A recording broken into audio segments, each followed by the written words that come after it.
Bonjour les vidéopreneurs, ici Guillaume Gardès de vidéastefreelance.fr, un des seuls endroits du net où l'on parle business vidéo. Dans ce nouveau format, ce nouveau Ask, alors Ask pour rappel c'est un format où je réponds à une de vos questions en rapport avec le business bien entendu, que je trouve pertinent. Donc c'est une question que vous pouvez poser si vous voulez en commentaire de cette vidéo YouTube ou directement via un message privé sur Instagram ou directement via un mail à contact@vidéastefreelance.fr. Mettez bien en objet Ask, comme ça je vais le voir passer. Aujourd'hui j'ai reçu une question, c'était en commentaire YouTube, de quelqu'un qui se pose la question justement, qui a un peu du mal à faire la distinction entre ce que pourrait proposer une agence de communication digitale, donc par exemple la stratégie digitale, du community management, voilà, et des stratégies vidéo peut-être aussi, et justement ce que lui pourrait proposer en tant que vidéaste. Eh bien, c'est une excellente question, et la problématique, elle est de taille, c'est tout simplement celle de définir votre offre. Cette étape, elle est difficile parce que lorsque l'on est salarié, c'est une étape qui a déjà été faite en amont dans une société par d'autres, et du coup, on a des offres qui sont parfaitement ficelées. Par exemple, je sais pas, vous allez à la Fnac, par exemple, pour ceux qui vont à la Fnac, l'offre qu'il y a à la Fnac, les ordinateurs, les objectifs, tout ça, tout est extrêmement bien ficelé. Il n'y a pas une zone d'ombre, il n'y a pas un truc, vous pouvez dire, où il y a une incompréhension. Tout est clair, tout est net et tout a bien été pensé. Et forcément, lorsque vous êtes indépendant, cette étape-là, il n'y a personne qui va la faire à votre place et vous devez la faire vous. Et ça peut être difficile parce qu'on est tenté un petit peu de mettre un petit peu tout dans l'offre, voilà, et de ne pas se limiter finalement. Et du coup, c'est une étape qui est assez obligatoire, qui est difficile, mais qui est nécessaire pour justement définir ce que vous allez vendre finalement.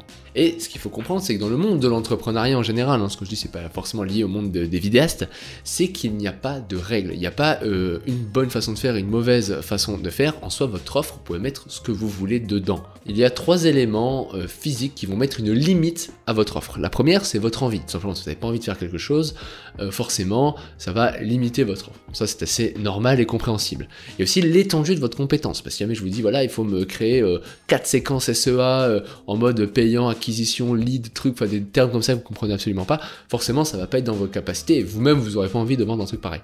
Et le troisième, c'est l'élément le plus précieux d'un vidéopreneur, en tout cas d'un indépendant, c'est votre temps. Forcément une agence de com, ou en tout cas si vous dites voilà je vais faire une production énorme tout seul alors que normalement pour ce genre de production il faut 6 personnes, il va y avoir un problème. Donc, mon premier conseil, qui va être clair, c'est d'éviter de faire une offre qui est trop compliquée, où il y a trop d'éléments dedans. Par exemple, si jamais vous dites, voilà, je vais faire de la vidéo, mais en même temps, je vais poster vos trucs sur Instagram, et puis je vais gérer votre communauté, tout ça, ok, c'est très bien, c'est top, tout ça, c'est sûrement que ça peut être valorisé auprès de tas d'entreprises, mais ça veut dire qu'il faut une gestion de projet encore plus minutieuse que si vous proposiez seulement de faire de la vidéo finalement.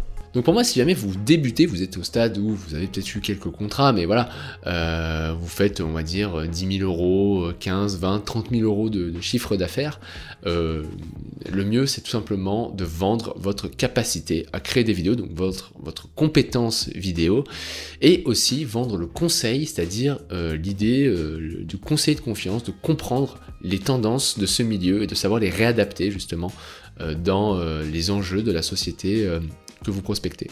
Donc voilà, ça va être un conseil important si vous êtes un vidéaste indépendant, vu que le plus simple sera le mieux. Le mieux c'est tout simplement de commencer par vendre votre compétence à créer des vidéos.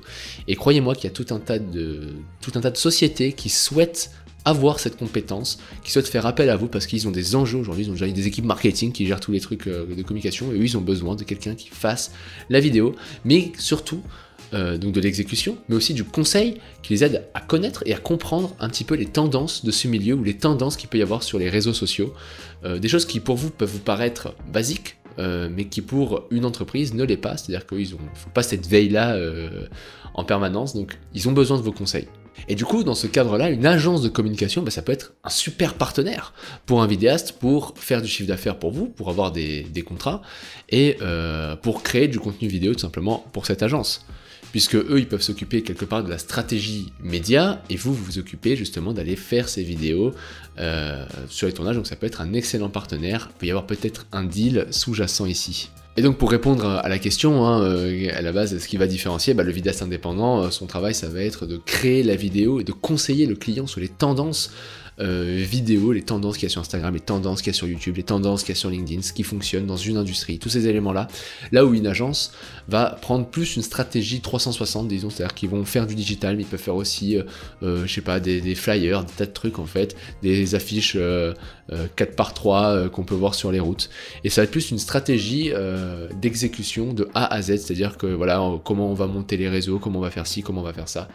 L'agence va faire cet élément un peu 360. Mais encore une fois, si vous êtes un vidéaste aujourd'hui et que vous avez cette compétence-là, par exemple, vous savez comment marche l'algorithme de YouTube, c'est quelque chose que vous pouvez valoriser dans votre offre.